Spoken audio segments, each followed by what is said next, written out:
పెద్దలు గోరం శ్రీనివాసరెడ్డి గారు, ఈనాటి కార్యక్రమంలో పాల్గొంటున్నటువంటి సోదరులు సోదరులు,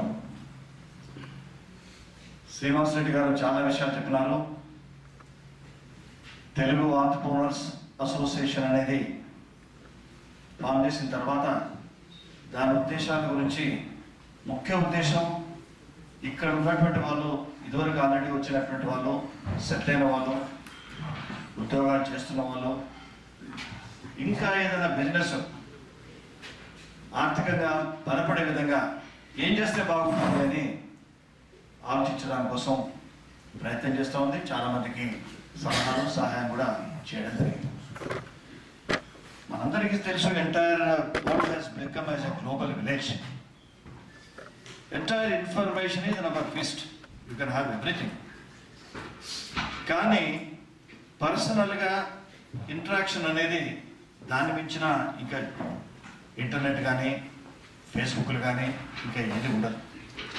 పర్సనల్గా మనం కలిసినప్పుడే ఇవన్నీ కూడా సాధ్యమయ్యేటువంటి అవకాశం ఉంది. నేను I was immensely happy when I heard about గుర్రం శ్రీనివాసరెడ్డి గారు and about this association, because it was this idea was struggling in me also.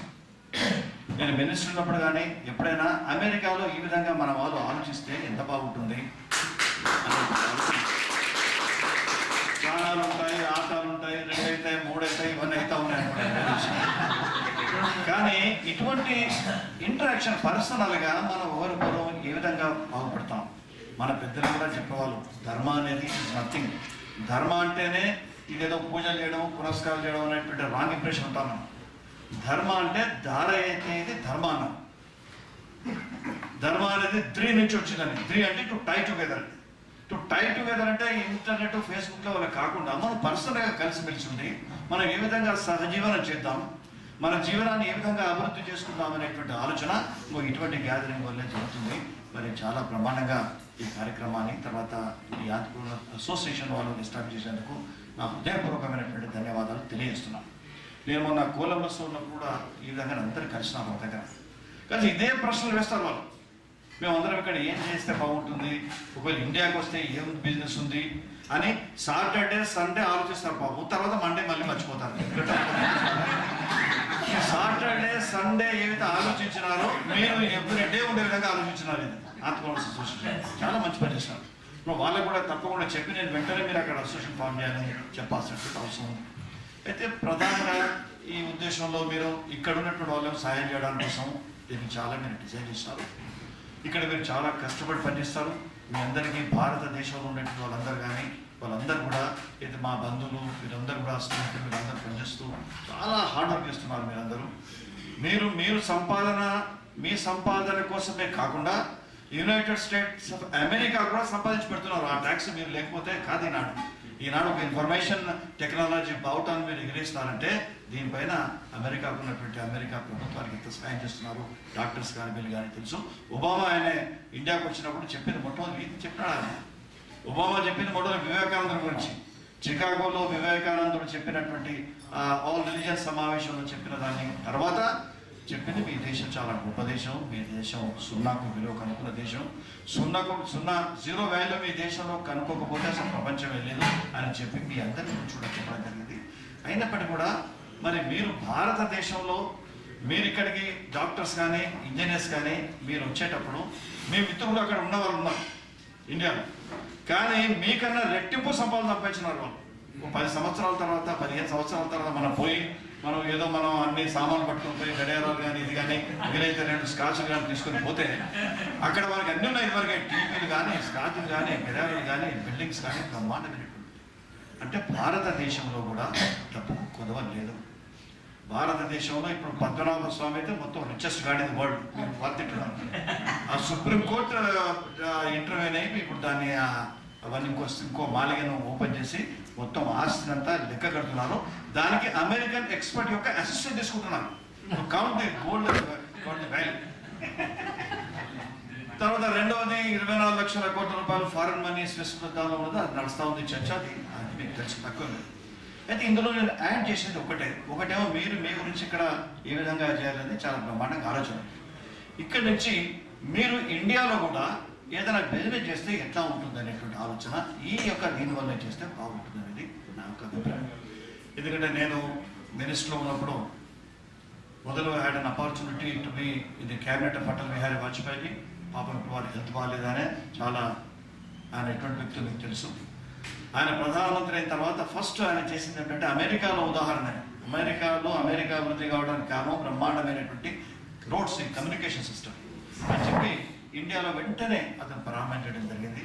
Golden quadrilateral lateral roads అని కాశ్మీర్ నుంచి కన్యాకుమారి వరకు, సిల్చార్ నుంచి పోర్బందర్ వరకు ఇప్పుడు 6 lanes 4 lanes రోడ్స్ అని అయిపోయినాయి.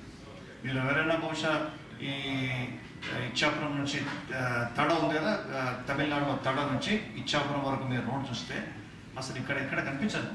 పాత ఎప్పుడు వెంకట వేసేస్తున్నారు డల్లాస్లో, కానీ బ్రహ్మాండ రోడ్స్ వేసినారు.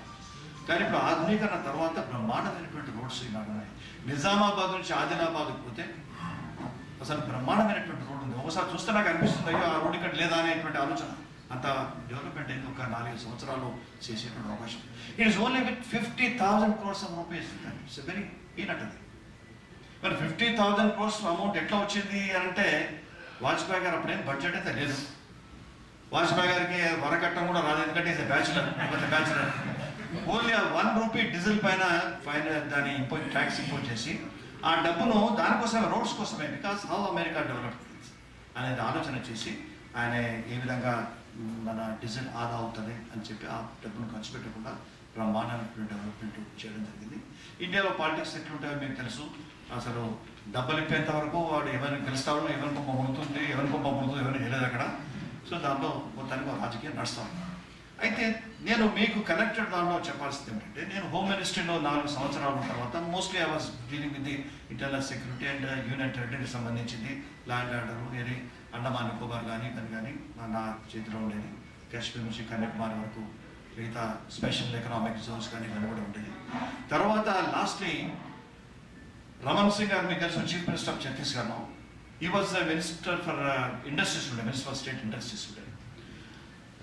My party advised this gentleman to contest for the ఎమ్మెల్యేషిప్. అప్పుడు ఛత్తీస్గఢ్లో అవసరం ఉంటుంది కాబట్టి ఆయన కాంటెస్ట్ చేస్తే ఆయన ఎమ్మెల్యే. తర్వాత అక్కడ చీఫ్ మినిస్టర్ కాగలిగాడు ఆయన రమణ్ సింగ్ చీఫ్ మినిస్టర్ అయిన తర్వాత నన్ను వాజ్పేయి గారు మళ్ళీ ఆయన సీట్లోకి పంపడం జరిగింది ఇండస్ట్రీ మినిస్టర్గా. లక్కీలీ ఒక కొన్ని మాసాలు నేను ఇండస్ట్రీ మినిస్టర్గా మొత్తం భారతదేశం అంతా తిరిగే అవకాశం కలిగింది. అయితే నేను అనుకున్నది ఈ ఫారెన్లో ఉండేటువంటి మన వాళ్ళందరూ కూడా ఒక అసోసియేషన్గా ఉండాలనేటువంటి ఆలోచన నాకు ఎందుకు వచ్చిందంటే, మీకు తెలుసు కేరళకు సంబంధించిన వాళ్ళందరూ కూడా అరబ్ కంట్రీస్లో చాలామంది ఉన్నారు, నర్సెస్ కానీ, డాక్టర్స్ కానీ, ఇంజనీర్స్ కానీ. వాళ్ళకి ఈ విధంగానే మీరు ఆంటర్‌ప్రెన్యూర్స్ ఆఫ్ ఏదైతే తెలుగు ఆంటర్‌ప్రెన్యూర్స్ అనే ఆలోచన ఏ విధంగా వచ్చిందో, మలయాళీ ఆంటర్‌ప్రెన్యూర్స్ అని వాళ్ళకి ఆలోచన వచ్చింది. వాళ్ళందరూ కలిసి ఏం చేస్తున్నారంటే, మా మలయాళం కేరళ పోవాలన్నా మా ఊరికి పోవాలన్నా కష్టం అవుతుంది, why should not be have an airport of our own అనే ఆలోచన వచ్చి కొచ్చి ఎయిర్పోర్ట్ వాళ్ళే కట్టుకున్నారు.